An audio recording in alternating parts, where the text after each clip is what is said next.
তাহলে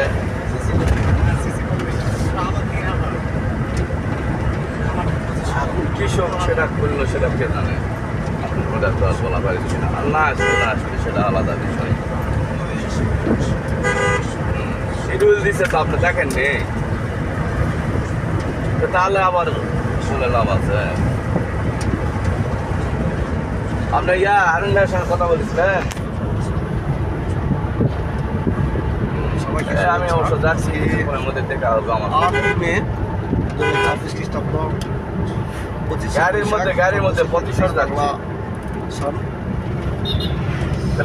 দশটার মধ্যে চলে আসেন, আসে শুনে আপনার 10 জন সাংবাদিক আপনার নাম দিয়ে রওনা দিয়েছি আত্রাই উপজেলার প্রতিশোধ কবিতা আবৃত্তি করে অবস্থানে। কবিতা তো ফোন আসে তো ফোন বন্ধ করে কবিতা শেষ 65 মান্নার কবি মান্নানের ডলটা আবৃত্তি করে রবীন্দ্রনাথ ঠাকুরের চলে আসে।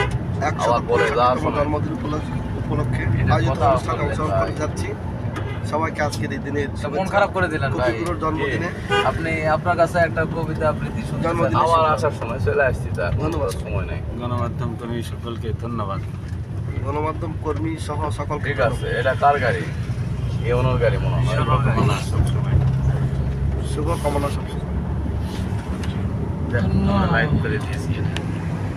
সাম্যের গানে মানুষের চেয়ে বড় কিছু নেই, নহে কিছু মহিয়ান নেই দেশ কালে পাত্রের ভেদ অভেদ ধর্ম জাতি, সব দেশে সব কালে ঘরে ঘরে শুধু মানুষের গাদি। তার কবিতা আবৃত্তি পূজারির করছে সময় হলো, আমাদের প্রিয় ভাই পূজারি দুয়ারে খোলো, স্বপন দেখিয়া আকুল পূজারি খোলেন ভজনালয়, বন্ধ হলো মন্দির।